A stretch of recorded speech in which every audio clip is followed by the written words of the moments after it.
All right, this is being recorded in front of a live studio audience. Views expressed at this station do not necessarily represent. Don't you love stations when they do that? The views expressed in this program don't necessarily reflect anything of the people that you could sue and get money from. Watch Harry Potter.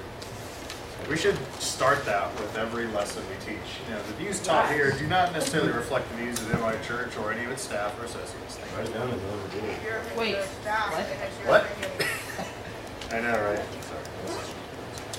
Sorry. Commandment number 6. Hey, it's time to get negative. Some people, when they get negative, feel right at home. I'm one of those people.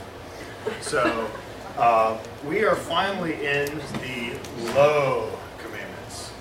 Why do I say they're the low commandments? You shall not. Yeah, because the Hebrew no is low. Did you know that? You know low. Yeah. So whenever you put low at the beginning of the word, it means you're negating it. So if I were to say, you know, murder, but then before that I said low murder, that means no murder. Don't do that. All right? Hey, you should get married.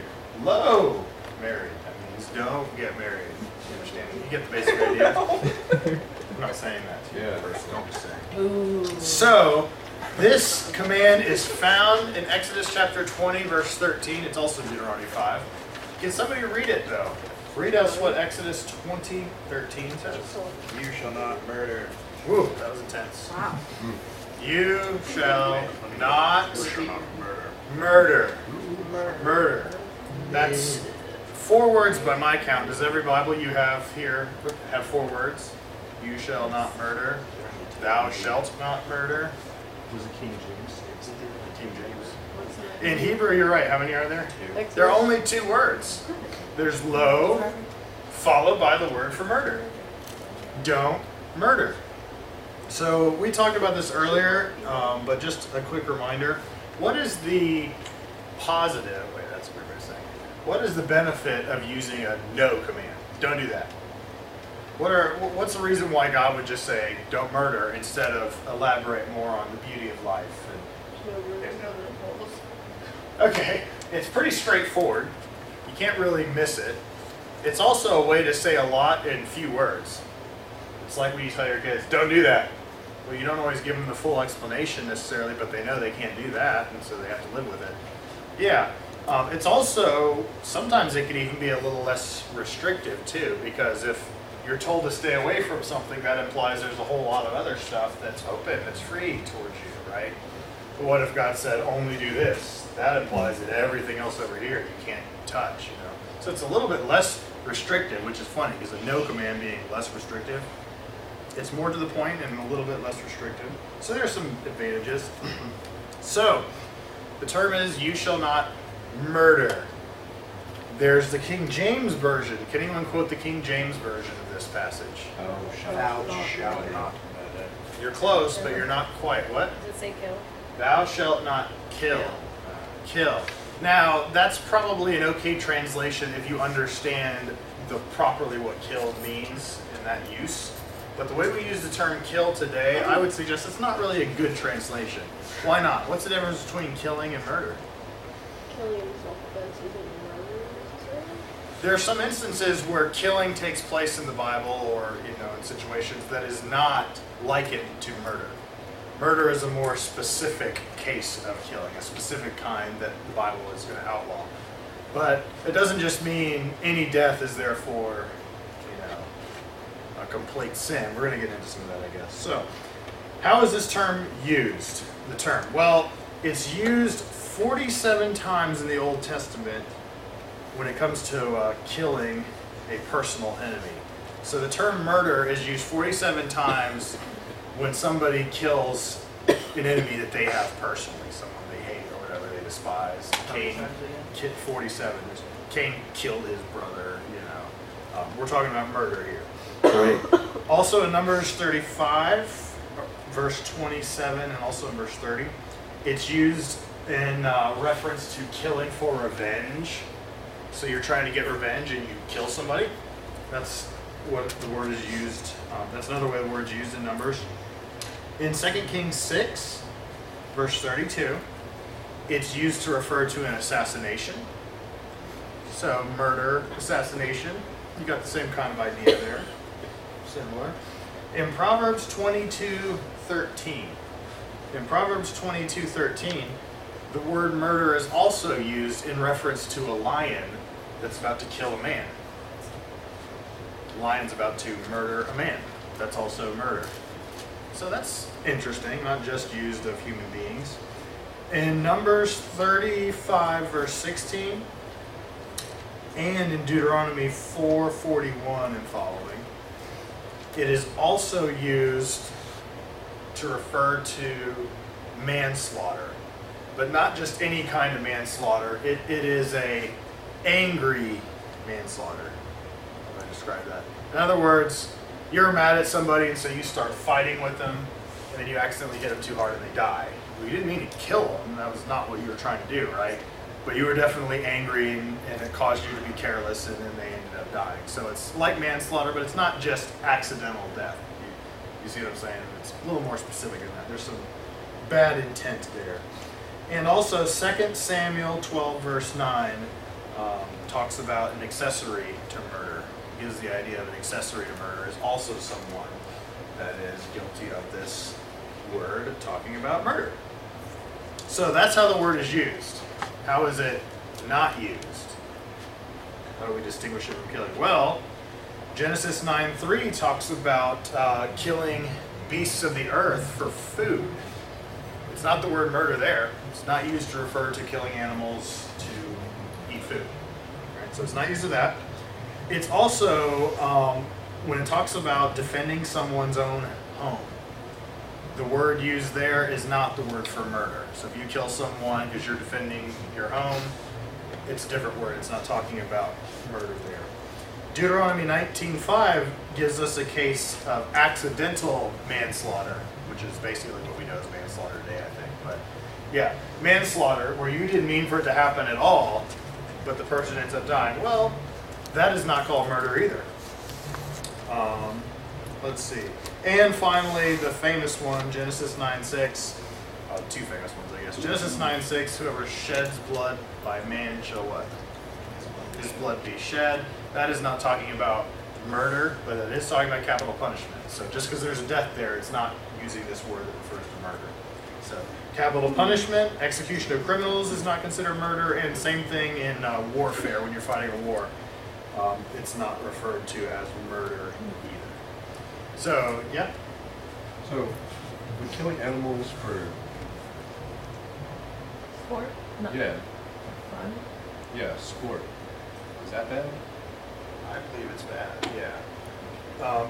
Because there's scriptures that allude to the importance of animals, besides what we already know about how we're supposed to have dominion, proper dominion over creation. Anyone remember what I'm talking about? Any scriptures that talk about animals in a positive way? Oh wait, no, it's not. I don't remember. Anyone remember? There's a proverb, for one, and I don't remember the exact location. I just remember it talks about something about blessing the man who has regard for the life of his beast. It's interesting. It almost makes it sound like a pet or something. So that's a positive. And the one I just read recently was the prophet that didn't want to go there and try to run away from God and failed miserably. You know his name. What's his name? Jonah. At the very end of Jonah. By the way, why did Jonah not want to go to Nineveh? Because he didn't want them to be forgiven, because God's a forgiving God and God would forgive these awful people who don't deserve it. Funny enough. So when he doesn't go and he's pouting by his little worm-eaten tree that's died and he's saying, God, I'm angry enough you kill me, God ends the book by saying, hey, you know, you're just one person. We're talking about one tree here. Look at this whole group of people, you know, that don't know their right hand from their left. And I think it's even the very last verse in the book. You'll have to check it out. But he says, and much cattle. Yeah. In that context, why would God even bring that up? There's all these people there. They don't know any better. And there's cattle. Is God just forgetting what he's talking about? Like, oh yeah, cattle. You know, God doesn't have that problem. That's a man-made problem that requires medication, I guess, when you see it. So if God doesn't have that problem, he's doing it on purpose. Well, what is the purpose? He's implying that we don't just kill, I don't just want to kill these animals for no reason. Does that make sense? He has regard for the life of animals. So that would be reasons why that would be a disrespect for life. So you're actually alluding to something, Cart, that does spring from this commandment, even if the exact word isn't used. We know this. Whenever you see a negative command, what are you supposed to, how do you apply that to your own life besides just obeying? If God says don't murder, what is the positive thing he's trying to teach us? Respect life. Life is important. Respect life. Have regard for life. You have a question or comment? Yeah, real quick. Maybe two things. So let's say, like my family, they hunt and they do kill animals, but we always eat the animal and whatnot. It's not that we necessarily need to. Well, it's not like we kill animals because we can't go to the grocery store. But Yeah. Is that still considered? Would that be considered wrong? I don't see why it would be considered wrong. I don't think it's wrong because it's not. The verse doesn't say about I've given you all these animals that if you're incredibly desperate and there's just nothing else you can do and you're going to die, fine, you can kill one and eat it. That's not what it says. It says here they are. They're for you. You are eating them. I hope it's not just a sport of look how many I can kill and let the bodies hit the floor. So yeah. Nothing wrong with that at all. I think it's perfectly fine. However, I do think, even from a Christian perspective, and I think we all understand this, if we're causing a species to go extinct because we're killing it so much, don't you think we got a little bit of a problem there? That sounds a little careless. That doesn't sound like we're being responsible with the authority that we have. How about bees? What about bees? Well, a good example I used to have bees. Did you know that? of murder, I guess, would be like, for instance, when they kill elephants just for the tusks, and then just Sounds a little wasteful, doesn't it? right, all they do is take off the tusks. Yeah, all that meat. How many kids in Asia could be fed from that stuff? So there's technically a reason for them to do it, but they're wasting. They're not respecting And it's- the life of the animal. That's not even a food reason, is it? Yeah, It's no. because it said that they've been given for food. I believe that's what Genesis 9 is talking about. I don't eat the elephant tusks. Have you tried one? I wouldn't try one. So I don't think that's for food. That's just, I think that's also being irresponsible too. Just because you have an authority position, if you misuse your authority, you're held accountable for that, yeah? You just said given for food. So what about wearing it? Oh, yeah. I personally think there is an extrapolation that comes from that not just for food, but also for the necessities of life, like clothing and the like. That's what I think. It also is interesting that God was the first one that we know to kill an animal to clothe people. Granted, there was a sacrifice going on there, but Adam and Eve were the first people clothed in animal skins. It was God that did it. So, it just seems interesting. It doesn't sound all that bad if God, God obviously has the authority to, but he I did. appreciate that because Maureen and I had quite a conversation about that topic, and crucially, I Wearing the Dalmatian robe and everything, catching those puppies. Okay, we're going to spend some time, if you will, turn to Numbers, the 35th chapter, because there's some good things here that I think we need to go over. I don't think it's necessarily earth-shattering. I think you'll probably figure it out. But let's go there. Numbers chapter 35. Because some of these things in the Old Testament law clump together in a section very well, and that kind of helps us out. So Numbers 35 talks a lot about murder, killing, and the like. Can somebody read 16 through 18? I'll do it. All right, what does that say? It says, And this is picking it up right in the middle of the story, so you have to figure out what happened here. alright. If anyone strikes someone a fatal blow with an iron object, that person is a murderer. Murderers be put to death. To 18, read through 18. Or if anyone is holding a stone and strikes someone a fatal blow with it, that person is a murderer. The murderer is to be put to death. Okay, so what is this talking about? This is talking about you got a weapon, you see someone, you strike them, they die. You did. You plan it ahead of time, you're ready to go, there he is, you strike him and kill him. What do we in America call that? Not just manslaughter, that's accidental more so. What is that? It's not just murder, what kind of murder? Premeditated. Premeditated, which is also first degree, right, by our definitions. First degree murder, premeditated, you meant to do it. That's the idea. So we've got an example of that being covered. Now, skip ahead a few verses, verse 22 and 23. Can somebody read that? But if without enmity someone suddenly pushes another or throws something at them, unintentionally or without seeing them, drops on them a stone heavy enough to kill them, and they die. And since that other person is not an enemy and no harm was intended. Yeah, it does kind of cut off right in the middle there, doesn't it? Go ahead and read the next verse. Please, verse 24. Alright. The assembly must judge between the accused and the avenger of blood according to these regulations. Okay, then he's going to go on and explain. We'll touch on the avenger of blood later on.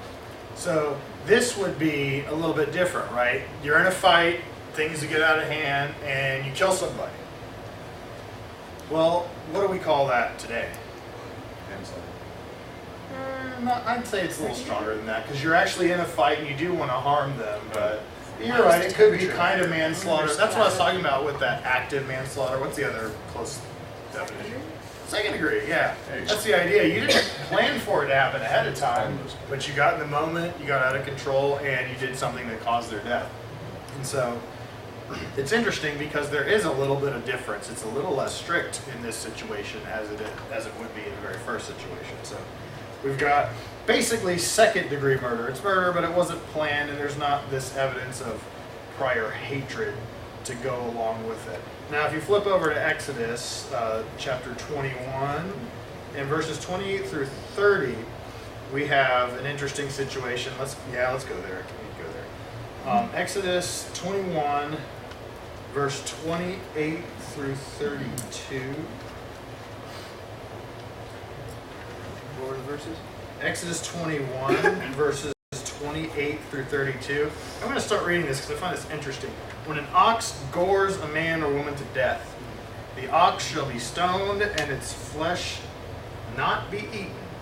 Now that's interesting. You're not eating the thing, you're just killing a thing. But the owner of the ox shall not be liable.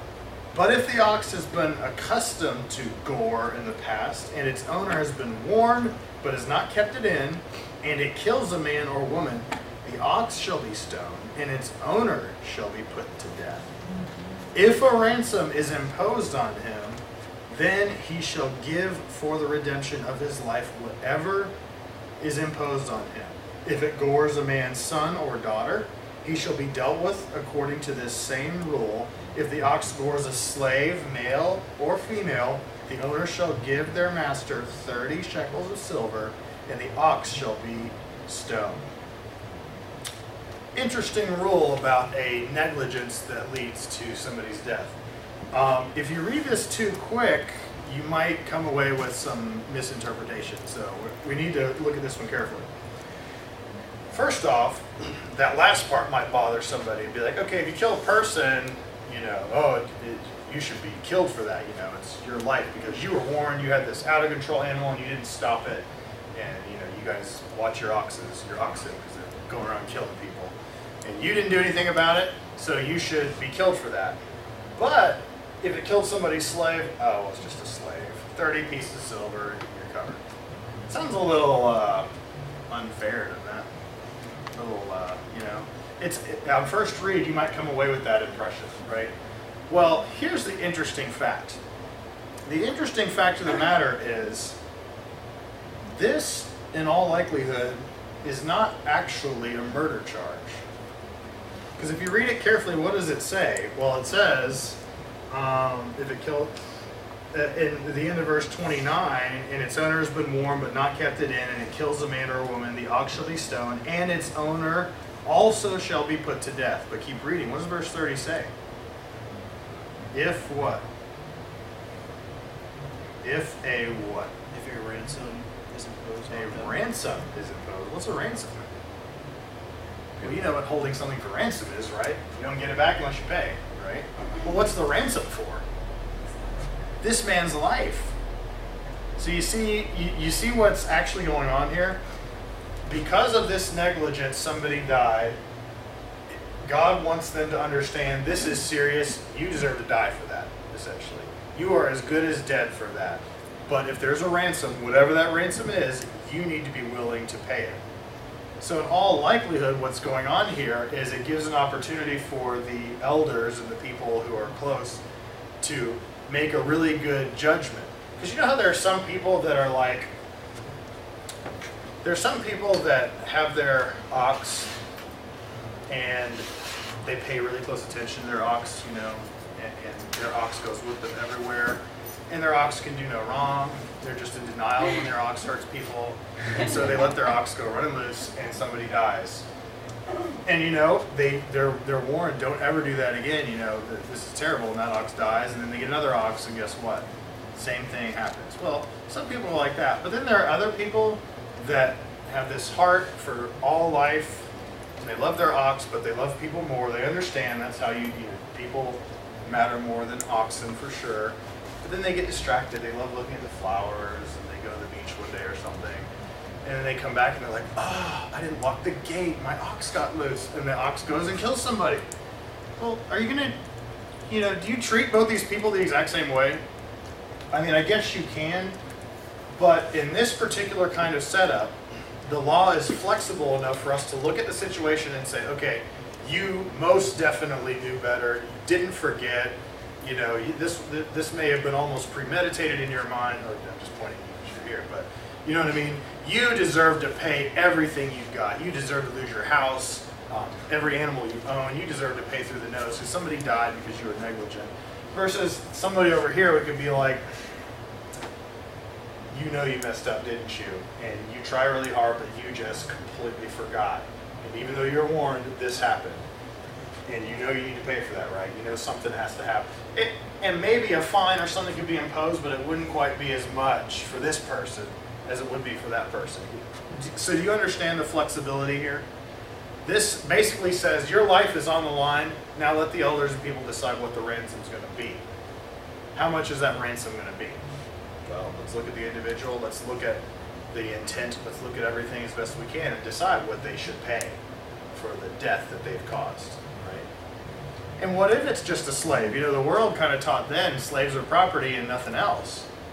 And people may be tempted to adopt that mentality. Well, according to the law, one thing that it makes clear right here is that there's a guaranteed payout if there's a slave. If a slave gets killed, right off the bat, you've got 30 pieces of silver you have to pay. It doesn't say that's it. That's the other thing I want to suggest to you. Maybe that could be just a minimum that it says, hey, whether or not you regard slave life as valuable, I do, I'm God, and so you're going to pay at least 30 every time. That could be part of it, but I would suggest that perhaps the 30 pieces of silver is just the foundation. It's what we start with. Like, all right, you killed a slave was probably going to work for so many more years, so pay 30 pieces of silver right now. Now, go to the court, and let's decide what your punishment's going to be, because your life is on the line, because you allowed a person to die. You see what I'm saying? So it actually might be a double whammy, really hit the person.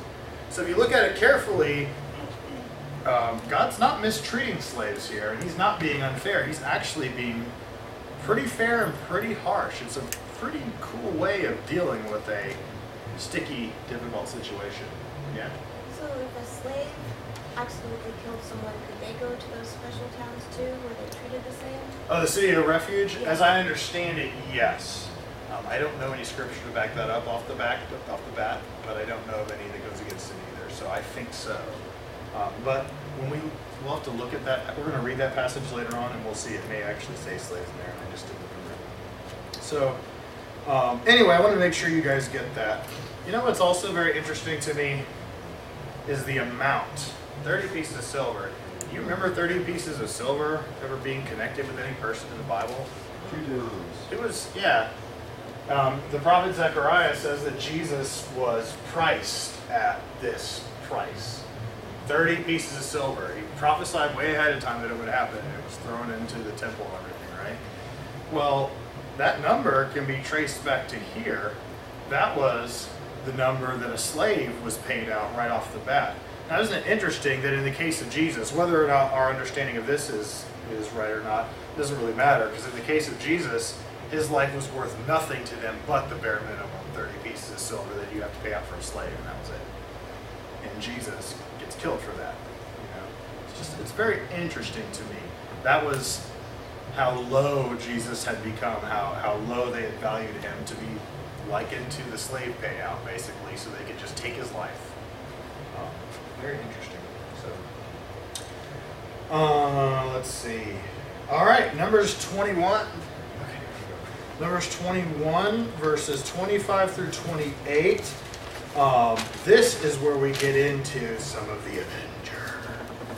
And I always enjoyed reading those passages as a kid that talked about the Avenger of Blood. How many of you have read about the Avenger of Blood in the Bible? Does that ring a bell to you? Because you read it and you're like, this Avenger. You kind of, if you're a guy, you're probably like me, you picture yourself as being this Avenger of Blood. What's my job? I go around and kill people. I do it for God. I do it for his people. I'm the Avenger. It makes it seem like, because it uses the term that is translated Avenger, it makes it seem like someone, we need to read. Can somebody read for me in Numbers chapter 21, read verses 25 through 28. So Israel captured all the towns of the, what is it, Amorites? Is it Ammonites or Amorites? Amorites, yeah. And settled in them, including the city of Heshbon and its surrounding villages. Heshbon had been the capital. Hold up a second, I may have given you a bad reference. I don't say anything. Yeah, I gave you a bad reference. Maybe it's Deuteronomy 21. Check Deuteronomy 21, see if it's there. Yeah. Somebody. Anything about the Avenger? Nope, it's not even in verse 25. I can say there's no verse 25. Alright, can somebody search for the Avenger for me using your smart devices? I see Avenger of Blood in Deuteronomy 19. Deuteronomy 19? Okay. Yeah. Well, let's see if that passage tells us something that you see. Number 35 has it 4. Verse 35, you said? Chapter 35 of Numbers also has it. Okay, cool. Alright, well, Bailey, what do you got? Can you read what you got about the Avenger? This is the rule concerning the man who kills another and flees there to save his life. One who kills his neighbor unintentionally without malice aforethought. For instance, a man, is this sounding right?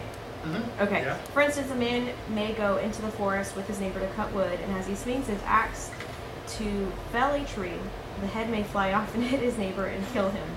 That man Entirely may flee. possible. That man may flee to one of these cities and save his life. Otherwise, the Avenger of Blood might pursue him in a rage, overtake him if the distance is too great, and kill him even though he is not deserving of death, since he did it to his neighbor without malice aforethought. That's all one word.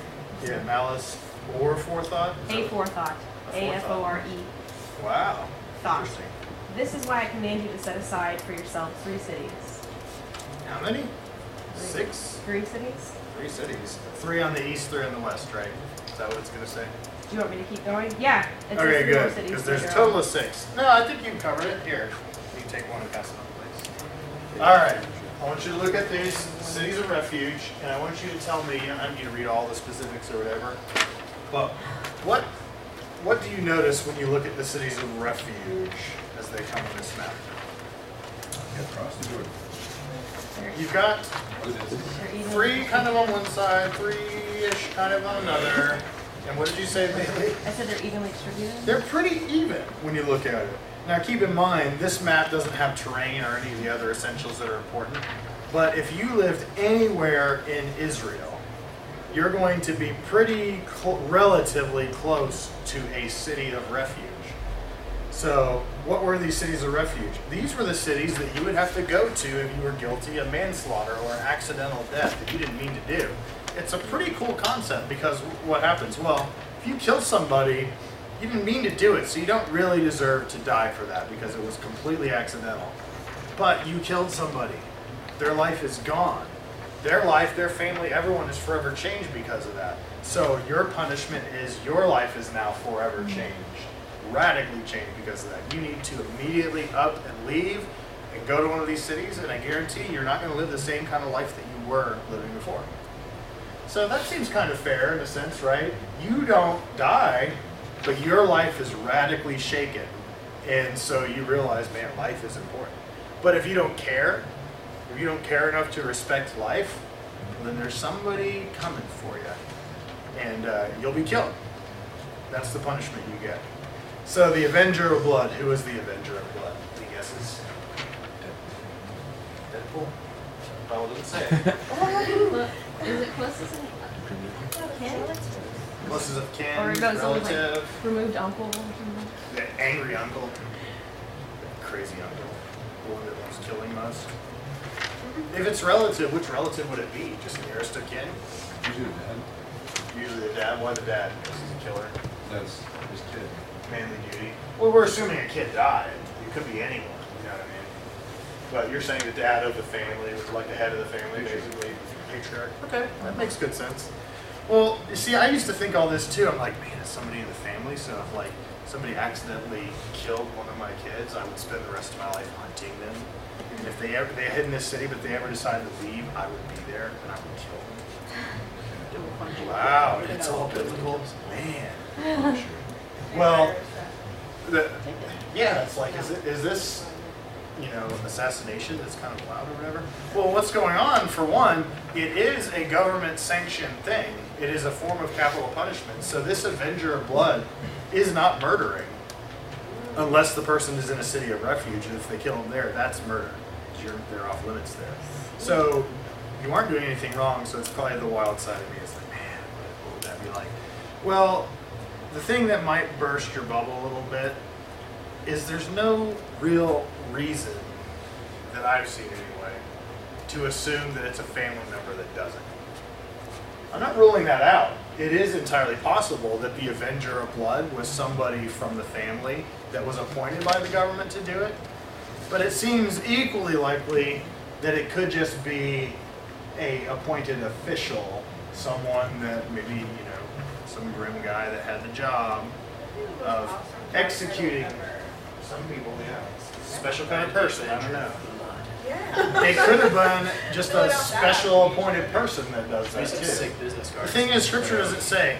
I think what we do, I think we take the word Avenger, and forget about the movie because that might throw you off a bit, but we take the word Avenger and we kind of think, that sounds like revenge, doesn't it? The Avenger, the Revenger.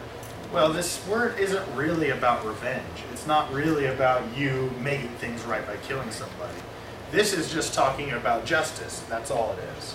So I think in our American minds, we associate it with revenge, and we feel like it's got to be a family member. He's going down, he's hunting the evil person. But in reality, it's probably just an official, someone appointed, and that was their job to carry out justice, because this person's life should never be the same. They should run away, and they should have to live there. Now, did they live there forever? Not forever. How long did they live? Until The the priest died, right? Until the death of the high priest. So that's kind of random. You can get lucky, right? High priest could be in his last legs and you are there, and as soon as he dies, you're free. Or high priest could have been pretty young, new appointee, and then you're the city refuge, you're going to stay there a while. Or he could be old and yet he just never seems to die, and you're still stuck in a city refuge for a while. So yeah, it completely changed your life for sure. So that's kind of the thing going on with the Avenger of Blood there. Any questions so far? It's like, who would want to live in those cities though, like if they weren't one of those people like, It's hey, I live probably- in a city full of Why are you here? How'd you get here so fast? people that accidentally killed everybody, like Bunch of like klutzy people. Sorry. What happens? No axes here. What happens Lumber if you industry is accidentally full. kill somebody in one of the cities, though? Do you just go do it in Oh one of the my cities? God. How Do convenient. you run out and then run back? Or I is think there God a just, like, smites you secondary down. city of Lightning refuge bolt. that Bible doesn't say. is only for the really Secondary. klutzy? there's Just an go- Bible actually doesn't say, but my guess is you would stay there for a really long time. This is the death of the next high priest. they don't ever is there anywhere in the Bible where it actually says that it This actually happened, like they actually used them? or This anything? is, yeah, this is carried out in the time of David and Solomon. As King Solomon forced his older brother to flee to one of these cities of refuge and to stay there and to never leave. I think David did too. So there's some examples of it being used. Well, And Absalom one of them did- did leave, and then they killed him for it. Where did Absalom go when he Wait, no, they killed him. Yeah, absolutely. Well, Yeah, because that's he came not- Yeah, back. I'm not Where did talking he- about Absalom. Yeah, that's the Something one. different. I think it's Adonijah that I'm thinking of. But yeah, Solomon ended up, and who was it too? I believe it was the guy Shimei that was cursing David. He ended up having to run and flee to one of those cities of refuge and stay there. And if he ever left, which he did later on to go hunt down a slave, he got killed for it. I thought he was totally cool. What's that? I thought he was totally cool though, because David was like, far be it for me to curse someone. Yeah, no, they did. Saul is- They did like David was cool with it and everything, but then later on when justice was served, David ended up winning. He came back to apologize that it was okay, carry out your sentence, go to the city of refuge and live there, and never leave. But then when his slaves ran away, he got too selfish for himself and he ran to find his slaves. Okay, that So makes that's sense. what- I didn't put that together. I think so. They have your slaves and then some dude found it and killed him. So, yeah, that would be the significance of that some dude thing we read in the Bible, which, what version were you reading that said some dude? Yeah. So, on the flip side of not murdering, this is the universal death sign, right? So, on the flip side of that, what are, not just even on the flip side, what are some of the implications? I'm asking for input here. What are some of the implications of do not murder, low murder? You should be like respectful of life and stuff. Okay, yeah, respect life, I'll go with that. There might be, how do we respect life? Like, can we get a little more concrete? I mean, I know there's a million examples, I guess, but I want to see what are some ways that you show that you respect life? I don't kill people. Wow, you are such a respecter of life. Don't kill yourself. That has ramifications towards suicide, doesn't it? But also Yeah, don't suicide is a no-no, right? Because that is murder of self. That is definitely not respecting life. don't encourage. Like, you know how a lot of kids are like really bullying and stuff, and they're like, nobody wants you here. You should just go kill yourself. Well, what? And then they do kill themselves. Like, don't get me wrong. It doesn't. I don't think it has to result in an actual suicide for it to be wrong. But I'm just saying, like, not respecting life. Yeah. When you're bullying, you are basically demeaning a person's character, right? So, did I call that right? You're demeaning their character, right? How is that uplifting to life? I don't see anything uplifting about it, encouraging to life or whatever. Yeah, that's good. Maybe just playing around. It's not a Well, then joke. that is. Well, there are some. Okay. Not all women would understand, but obviously there are some cases where playing around with men in a weird, sort of bizarre way is encouraging. just like how you're yelling at someone to lift weight that's so incredibly heavy, and yet somehow it's supposed to be encouraging for them. It's just weird. But still, the idea, the truth still stands about bullying and stuff. Yeah. Well, Firearm safety. firearm safety. There's a rubber meets the road. That's a way of affirming life. I'm not going to draw that because I don't want to write the firearm. What else do we have here? What are some other implications about this command? Fire No. safety in general. Like, No not abortion. Firearm, fire. I okay. like that. No abortion. I'm glad you said that. What? You better. This has some ramifications towards something we call abortion. What is abortion? It's infanticide. It's killing of babies is what it is. We can't say it that way. It sounds so wrong. So let's call it abortion. Why is abortion, why does it fit with this? Baby's innocent. If the baby is, if that thing that is being aborted is life, then that would be murdering of life, taking of life, right? So, and scripturally, sure, euthanasia. What is the idea of euthanasia? It's not youth in the continent of Asia. Like I once wondered about why does everyone talk about these youth over in Asia? I don't understand why they're so important. What are they up to? And then I realized, oh, something different. So yeah. So what about euthanasia? All right, how do you spell that? EUTHENA what? ASIA or something? I think it's an A. What's The an second E is an A. E? I think. Euthanasia? Euthanasia. No, it's an E. Oh well, sorry. It's actually where I think it's also okay. like encouraging, like, you know, there's people out there, like, for instance, saying Hitler, I'm just putting him out there. Okay. Even say he never actually killed someone himself, but he encouraged that and he put that like he implied that's the solution. That would also be put out. Like aiding and abetting or whatever. Yeah, yeah. Going right along with it. Definitely. That's What good. about, like, in the military? What's that thing called when you, like, think it's wrong? Something objective? Conscientious objector, Yeah. whatever. When, like, say Hitler is your commander-in-chief and he's like, go murder everybody. You know what I mean? Mm-hmm. To be consciously There know you it's go. wrong and you still do it. That applies, kind of. What Right? are I we mean, talking about? because God says we can kill in war and that's not murder, but I think there's still a point where it becomes murder. Well, when you say we must obey God rather than men, and this guy is just killing because he wants to, he is murdering on a large scale. He's using the military as the weapon. I get that. I wouldn't be opposed to that, for sure. Remember what Paul says in the New Testament, insomuch as it depends on you, do this. Live at peace with all men. That also fits under the idea of what we're talking about here. Living at peace with everyone. That is actually implied in the command, do not murder. Because we're trying to live peacefully. When you live peacefully, guess what? You're not trying to kill each other so much. Both metaphorically and literally. Living at peace with one another. Another one that, when you stretch it out, seems to fit. Well, and you guys kind of already said helping the needy. I think you've implied that, but that would be another one. Helping people who are in down situations, Yeah, basically the opposite of bullying, trying to encourage people. But what about this one? This American problem. What about that one? Oh, gluttony. Your G looks like an That is also a problem in American too. Oh my I'm like, is god. that a word? I didn't say anything. It but I is was now. Like, is that actually- You guys have It's horrible an American minds, thing. horrible minds. Seth, you wrote it. That was clearly a G. Out of the episode. Marker, right? All right. Well, once your mind is gluttony.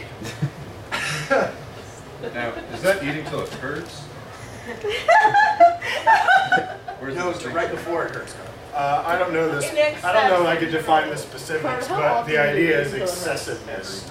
Eating so It's like much really when hard you to do eat. not need to eat so much. But why on earth would it fit under the idea of not to murder?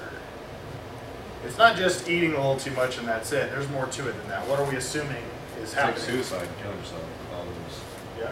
You're talking about like the CEOs of McDonald's that put a bunch of fillers in our food that's going to kill us. That's greed, that's like. Oh, no, I'm not talking about them unless they're the ones that are being gluttonous. But I mean like in general, like the industry that puts a bunch of stuff that's going to eventually kill us. Well, could that be a form of murder too? Sure, I can go with that. However, that's not what I'm talking about here, because I do think that is along the lines of greed. What is this? Yeah? CJ, what you got there? I was wondering if it had anything to do with, like, say, you knew how to do the Heimlich maneuver, you see someone who's choking on something. Is it That's how the people. responsibility Yeah, to that's not let them negligence. die? I would Is say that's that in- negligence, don't you think?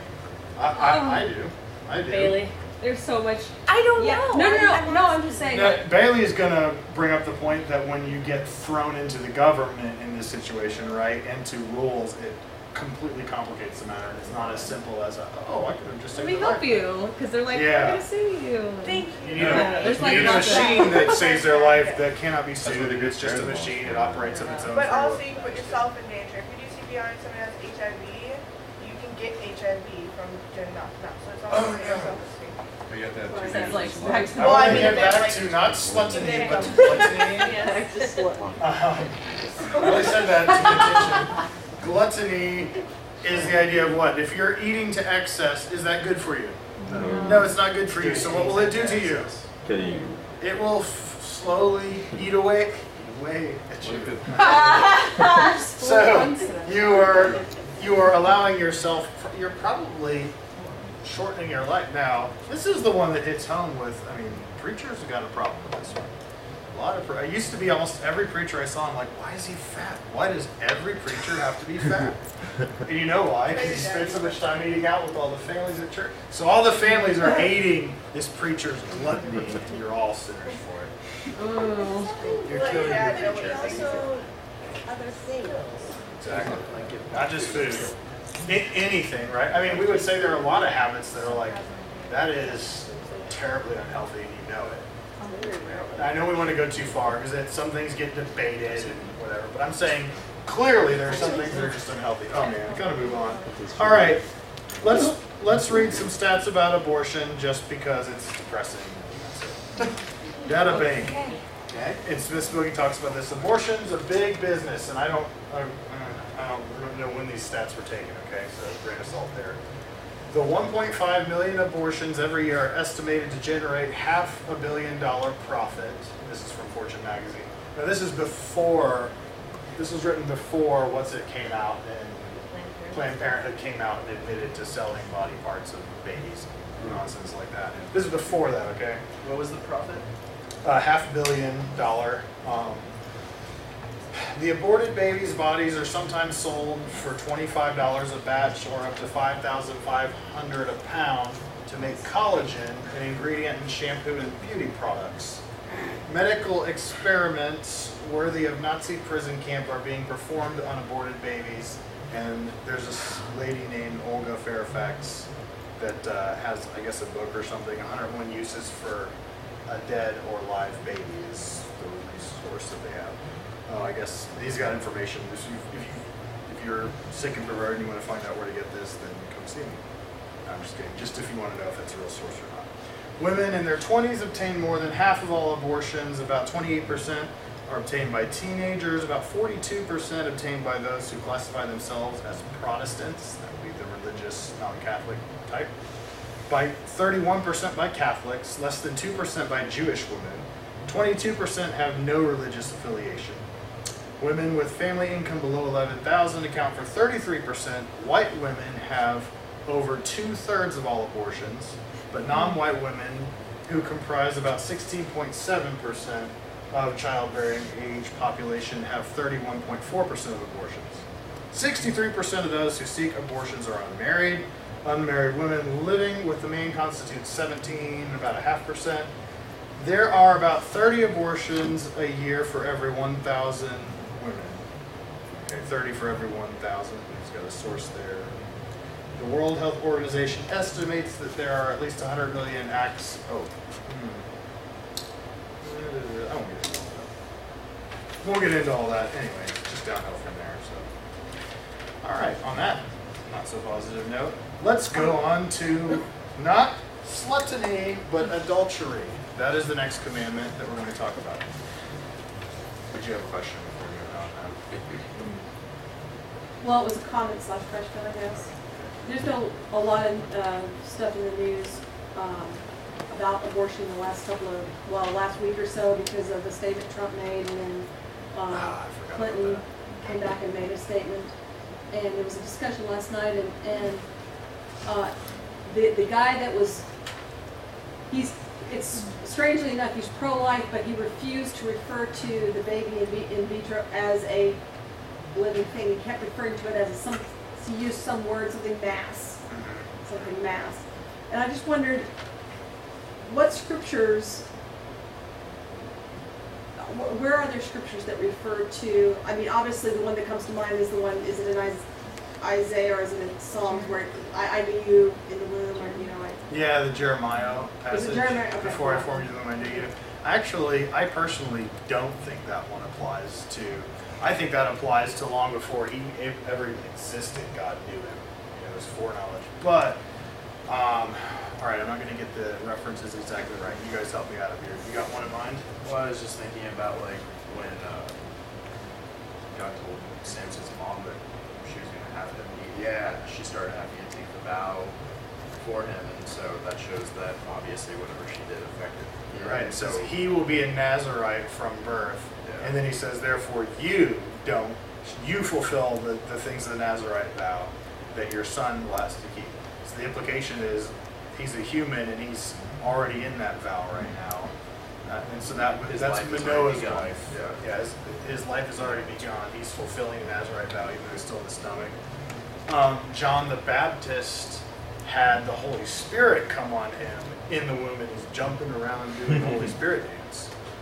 Now that's quite an interesting passage, to say the least. But then I'm like, so wait, does the Holy Spirit ever enter a mass or a is there any reference in Scripture anywhere to the Holy Spirit just entering in some inanimate object? I mean, the implication is normally. I don't know, just to be devil's advocate, I think of like the burning bush, things like that. And it's That not was necessarily, God's presence, I know it's not necessarily the Holy Spirit, but Yeah, this actually says the Holy Spirit, and so I don't know. I can't think of any examples off the top of my head where the Holy Spirit enters into a mass and it starts doing a dance and stuff. But John the Baptist was filled from the Holy Spirit even from birth, and then I don't have the reference right in front of me, but there's a section in the law where it talks about a woman giving birth prematurely because of a fight, and that's where you can get into that. We just don't have time, unfortunately, but that also refers to the punishment that is due for a person who does that. So it refers to the child as in any other child too. It doesn't say, to this thing, and then the child comes out. It talks about the child, I believe, inside and outside in that passage where you're punished and you have to pay restitution and all that stuff that goes with it. So, yeah, there are a number of them. If you email me or something, I'll try to remember to look up more detailed information. So, 2013. Can somebody read Exodus 20:13 for me? You know this. Wait, you mean 14? I did mean 14. You shall not commit adultery. There you go. 2 words. Low commit adultery. Yeah, there you go. Low. Now, sad thing is, one of the early versions of the King James left out the word "not" in that commandment. 1638. Was it really? 1638. So they made a mistake. It was just a typo, but still, when you got to the 7th commandment, you shall commit adultery. And it's already Oh, didn't know that. So yeah, not all versions are created equal. All right, I need to fly through this in order to make time. 1 Corinthians 6 talks about how when a man joins himself with a woman, even if it's a prostitute, they become what? We know this. One flesh, right? So the implication there is he's warning a person who, if you're jumping into this, hey, even in that union, you're becoming one. So the idea is one flesh supposed to be, oh yeah, we're together as one, and then you go have an affair with somebody else and you're together as one? How does that work? One and one. I see a dismemberment about to happen here. You see what I'm saying? If sex, marriage, everything associated with that is supposed to bring you together as one, and yet you're sharing it with multiple individuals, the oneness is kind of destroyed here, and you're going to have repercussions associated with that. That's the New Testament gives that idea, but it fits with what the Old Testament says too. So, a lot of things wrong with adultery. I think most of you guys know this already. It breaks the marriage covenant. That's a covenant made before God. It's a way of saying man's will goes above God's. It's what I want more so than what you want, God. Adultery is a form of rebellion. It's done deliberately. You choose. It's never an accident. For the life of me, I've never understood these, one thing led to another. I didn't mean for this to happen. Like, how do you accidentally do that? You ever figured out how hard it is to... There's one Christian guy that says, okay, let me get this straight. The lights were out, you were naked, you were just running around. And you accidentally, how do you accidentally do that? You don't accidentally do that. This is premeditated. It's a deliberate thing, right? It's also something that 1 Corinthians 7:2 is the reference. It's a needless act. A lot of people feel like, I needed to, I had to, or whatever. No, it's not something you needed to do. Obviously, sexual satisfaction is something that belongs in the marriage relationship. Fire goes in the fireplace, not outside in the living room. Adultery is like theft. It's stealing somebody else's flesh, basically. That one flesh that was supposed to be united, you're taking that from somebody. So so that it would be a form of stealing.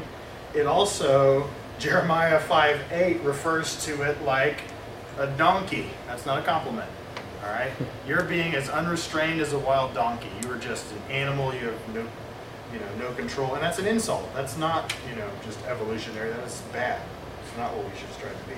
And it also, at best, destroys your reputation. At worst, it triggers somebody. Proverbs 6 says somebody's going to be a little mad about that when he finds out what you did. And he might go coming for you. You might die as a result of what you got away with or whatever, right? Ephesians chapter 5. What does it say, Phoenix? Husband, no, you just tell me. You are supposed to do what to one another? You're supposed to, out of reverence for Christ. Have respect. Yeah, submit to one another out of reverence for Christ. I know you do this, but Deuteronomy 21:10 through 14 is a really cool passage. We'll stop after we look at this, and then next week we'll pick up with the idea of polygamy, because that's kind of a more discussion. So, can you somebody read Deuteronomy 21:10 through 14? And we'll end with this. Sorry to move so fast. Deuteronomy 21:10 through 14. I'm happy to. Thank you. When you go to war against your enemies and the Lord your God delivers them into your hands and you take captives, if you notice among the captives a beautiful woman and are attracted to her, you may take her as your wife. Bring her into your home and have her shave her head, trim her nails, and put aside the clothes she was wearing when captured. After she has lived in your house and mourned her father and mother for a full month, then you may go to her and be your husband, and she shall be your wife. If you are not pleased with her, let her go wherever she wishes. You must not sell her or treat her as a slave, since you have dishonored her. You got to put the passage in the context of the day in which it was written. But in that day and age, you won to the victor the spoils. You won in battle, you'd take the women you want. That's just kind of the thing that you would assume. Well, not with God's people. The freedom was, you see someone you like? Now, number one, it doesn't say that this is already a married person. It doesn't say that.